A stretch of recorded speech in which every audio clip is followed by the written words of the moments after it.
Hoje é dia de Momento Pet, do meu querido Dr. Fabrício conversar com a gente. Ele que é do Hospital Veterinário de Natal, especialista em cardiologia, mas hoje a gente vai falar sobre diabetes nos nossos cachorrinhos. Olha só, nem sabia que podia dar diabetes nos nossos bichinhos.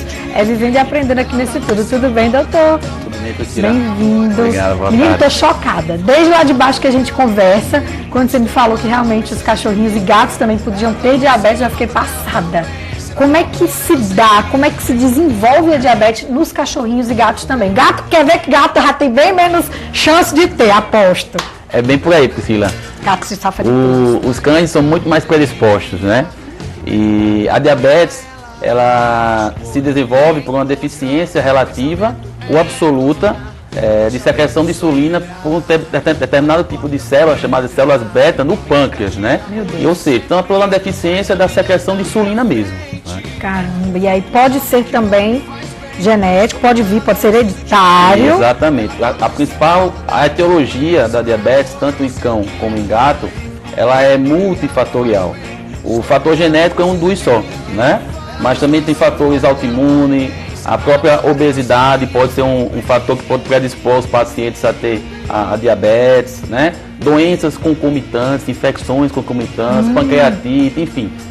A etiologia da diabetes ela é multifatorial, envolve vários fatores. E olha só, pergunta bem assim de leiga, né? Pode se dar também pelo excesso de doce na dieta do bichinho? Por exemplo, gente que trata cachorro e bicho igual ser humano, que dá doce, que joga um pouco de brigadeiro, que não pode, que a gente sabe que é totalmente, né, contraindicado, mas também pode acontecer, ou por causa da alimentação também bem humana, com carboidrato excessivo? A alimentação influencia um pouco, né? Mas se não tiver realmente um fator genético, um fator autoimune que esteja causando a destruição das células que produzem a insulina pelo pâncreas, né?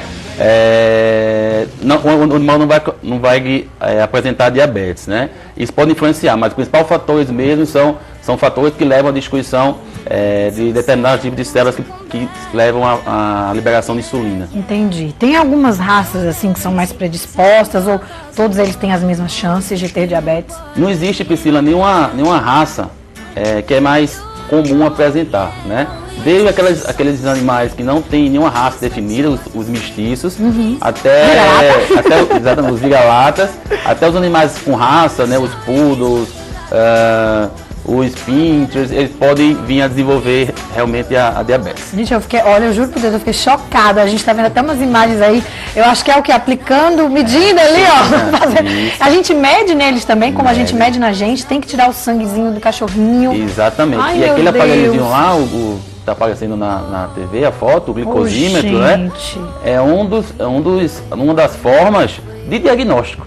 Né? Nós temos que medir a glicose sanguínea, né? A concentração de glicose no organismo, né? Ô mãe, o bichinho, minha gente, com negócio de diabetes, não pode. Como que eu sei? Tem algum sintoma que a gente nota em casa, que a gente tem que ficar alerta, que a gente, pode ser que esteja com diabetes? Tem sim, Priscila.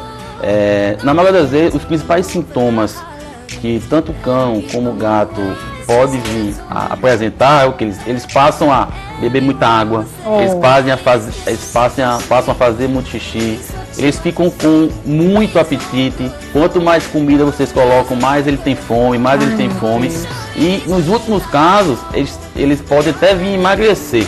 Né? Emagrecer? Até ter perda de peso, sim. Quando desenvolvem a chamada cetoacidose diabética, que é uma complicação do estado diabético dele. Quer dizer que pode ter uma complicação, então, que vem da diabetes e também pode levar, inclusive, ao óbito, né? Exatamente. Né? A principal causa de óbito, né, se chama cetoacidose diabética. Né? 50% dos animaizinhos pode vir a óbito por complicações do estado diabético. É uma diabetes não controlada, vamos dizer assim. Essa cetoacidose, menina, pra pessoa, peraí que eu já loura. Cetoacidose diabética. Então, é a diabetes totalmente descontrolada. Acúmulo de substâncias no organismo que causam complicações metabólicas no organismo. E aí pode levar o cãozinho. Pode levar o cãozinho a óbito, né? Qual que é a porcentagem, assim, doutor, pra gente ficar bem alerta ou ficar mais tranquilo de cãezinhos com diabetes? É uma coisa que se dá, que acontece bastante ou não é tanto assim? A diabetes mellitus, ela é a endocrinopatia mais comum que é diagnosticada nos animais de pequeno porte, principalmente os cães. Né? Nos cães, sempre? Isso. Então, gato é bicho, pelo amor, tem nada em gato. E os cãezinhos mais idosos, os gatinhos mais idosos, né, a incidência ela é muito maior.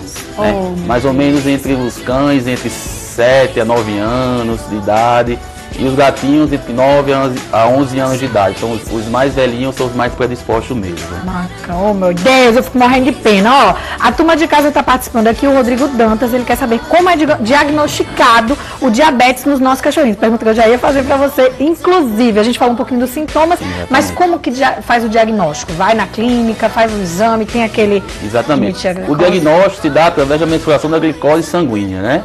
Como é que se dá a mensuração da glicose sanguínea? Se dá através, ou você coleta um pouquinho de sangue, né, e manda para o laboratório, ou então o próprio glicosímetro que apareceu, uma foto que apareceu aí no VT, né, ela já dá a mensuração da concentração de glicose no sangue. Então, geralmente, quando o paciente é diabético, essa glicemia dele chega acima de 300 facinho, né? E muitos aparecem no aparelho a letra HI, que é high.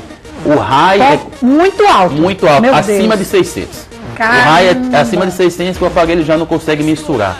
Então, esses pacientes que têm o que a gente chama de hiperglicemia, ou seja, aumento da concentração de glicose no sangue, né, com presença de glicose na urina, então é interessante coletar um pouquinho de xixi e mandar para o laboratório, né, uma hiperglicemia com a glicosura já é diagnóstico de diabetes. Arrasou. A turma de casa está participando pra caramba, a Veria Fashion, a Thaís Belo tem uma pergunta aqui interessante.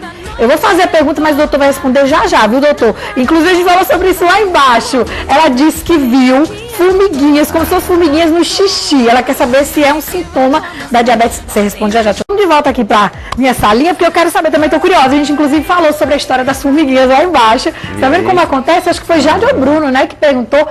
É um sintoma da diabetes ver formiga no xixi do cachorro? Essa observação, Priscila, é totalmente pertinente, né? É muito comum em pacientes diabéticos a gente observar, como a telespectadora perguntou, a Thaís, a presença de formigas próxima da urina. Por quê? Tem tanto açúcar, tem tanta glicose no sangue do paciente que chega uma hora que as células do rim não conseguem mais absorver. Então o que acontece? Acontece que eles começam a eliminar essa glicose, que é um açúcar, que é energia, para a urina. Então o que? As formiguinhas vão se alimentar o quê? De energia, de açúcar, de glicose. Então essa observação é totalmente pertinente e é muito comum a gente observar. Ali, então tem que correr. Vai no hospital veterinário de Natal correndo. Menino, que coisa. A gente comentou sobre isso, inclusive. Eu sabia que alguém ia perguntar. Ó, tem mais pergunta aqui, ó. Ramon Andres tá dizendo que tá de olho no programa, que adora as dicas aqui dos meninos do Hospital Veterinário de Natal e quer saber como que é o tratamento da diabetes nos bichinhos. Toma insulina, a gente viu até uma foto aqui deles com agulhinha. O tratamento se baseia em 2 pontos específicos. Primeiro, a insulinoterapia, né? Principalmente os cães são totalmente insulino dependentes. Eles necessitam de insulina, né, para manter a sua concentração de glicose em valores de referência, né? E a gente tem que ir aliado ao que? A uma dieta. A dieta é para corrigir principalmente a obesidade e também uma dieta com alto teor de fibra, para evitar as flutuações de glicose depois da alimentação, as flutuações que a gente fala de pós-prandial.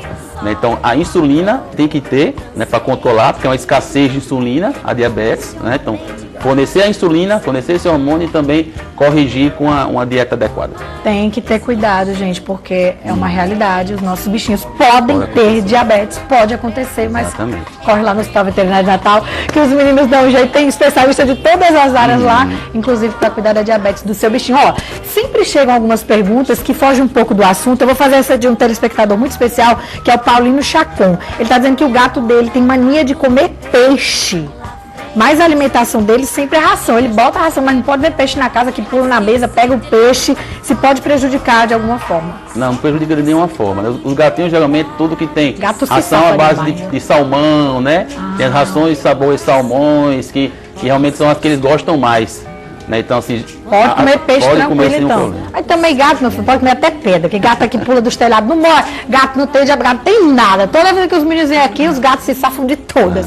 Doutor, deixa eu lhe agradecer, obrigada. Eu que agradeço, Priscila. Como sempre, trazendo aqui informação pra gente, ajudando a turma de casa, esclarecendo até as minhas dúvidas também, adorei, viu? Obrigadão mesmo. Estamos sempre à disposição. O Hospital Veterinário Natal está sempre de portas abertas. Arrasou. Beijo pra turma toda do Hospital Veterinário de Natal, que cuida de minha paixãozinha com tanto carinho, né, Gava? A paixão vai pra lá, toda fedorenta, catingueta descabelada, chega cheirosa, de lacinho. Beijão